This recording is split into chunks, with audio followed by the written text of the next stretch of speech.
As the summer rolls on, we continue to host groups from various summer camps, the most recent being the children from the Fisheries Division summer camp.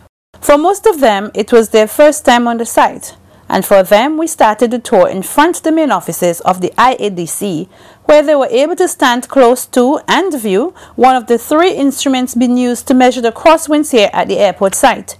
They were also able to take a good view of the airside or front of the terminal building. All of that bluish area that you're looking at, that's a glass wall. And the glass wall. And the glass wall is there to allow a lot of natural light to come into the building so that we use less electricity to light the building. Okay? In addition to that, when you're sitting in the departure lounge, you have all the view of the tarmac and the runway, and you could see all the activity that's going on out there, so you won't be entirely bored. You would have heard a lot of discussion on the winds at Argyle, that we have strong winds and maybe we're not doing the wind studies, or maybe we started them late, all kinds of stuff you'll be hearing. You are standing next to one of our, it looks like solar power, doesn't it? It's a weather station. This is a complete weather station. On the northern side of the site and on the southern side we have 2 wind stations. So along with the 2 wind stations and this weather station, we measure the wind at Argyle. We capture all the data. It goes to centralized computers and they get analyzed. The wind studies actually got started before the airport started construction, which was way back in 2007. So we have been doing the collection since then. So the wind is being studied, and it is mainly for small aircraft to see if the wind out here is too strong for small aircraft, the crosswind that is, if it would affect them, if it would not affect them. If it would affect them, we have to put in a runway for them. If it would not, then they use the big runway that we have already. So these are some of the things that we are doing. Now, if you look back at the building, I was showing you from our office, you were seeing the 2 floors at the top. Look at the ground floor. What you're seeing behind there are the boarding gates and the area for the conveyor belts where your bags would come out to get on the plane. Alright? That's what you're looking at over there. We will also be constructing a cargo terminal to help out with the exporters and the importers, and it should be in that area that we have cleared there. This area here. Our firefighting station will be back on that side of the property. Alright, this green building here is our soil testing lab. Right now it's testing soil only, but shortly it will be testing asphalt and concrete as well when we get our plants in. So we have both Cubans and Vincentians working there. The Vincentians are already training, they're learning the art of soil testing, so that when the Cubans leave, we have Vincentians who can do that. So in the future, if we have to do this kind of work again for any project, we have our own people who can do it. From here, it was over to the passenger terminal building, where they were literally talked through the building. Now I'm going to start from the entrance to the building. Where we came in, that's your entrance road to this terminal building. We're going to develop the road, so we're going to have a 2-lane road, take you in and out. At the very entrance, we will have a roundabout. So when you're coming in, on the main highway you get off, you get around here, roundabout, get into our lane, and you come here. Okay? So you're going to come in here, and you're going to make your way down towards the building. Now, this area, see where that gentleman is standing there? That's the check-in area. So once you go through the doors there, you're going to enter into the check-in area.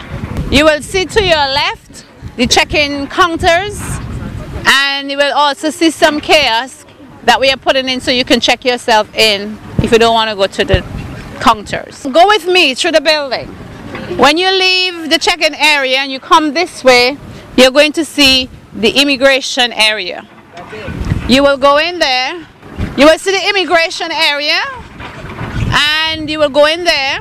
That's where you present your passports to immigration, And from immigration, you go towards security to get your scan, get your back scan, and you will go in. Behind security, we have a holding area where you can sit and wait for your flights to be called. There'll also be a concession stand there. You could get some juice, coffee, some sandwiches, whatever, at that point. However, if you don't want to stay there, you can make your way upstairs to the second floor here, where we have the main departure lounge. Inside there, we also have duty-free shopping. You have the restaurant, the food court with different restaurants where you can make use of the food. In the back there, we have escalators, elevators, and staircases, so you could use any one to get upstairs. The elevator will bring you right up to the third floor, which is here, the mezzanine floor. The third floor right now is just space. We're creating space in case we have resorts like Bukama or any airlines that may wish to lease the space and turn it into VIP lounges for their clients when they come in, or their passengers. There's also enough space up there for a restaurant in case someone wants to do a restaurant up there. So right now we are just doing space. We're not doing anything. Whoever leases it would organize it according to what they want, how they want it to look. Okay? So that's what is on the mezzanine floor. And on the second floor in this midsection, some part of it, you'll have some more duty-free shopping as well. In the middle here, you see some doors in the back, and you see this small box-like looking thing. That's really just an exit for the VIP lounge. So the very important people who are coming in, who go through VIP, that's where they would exit, or when they're going back, they would enter there.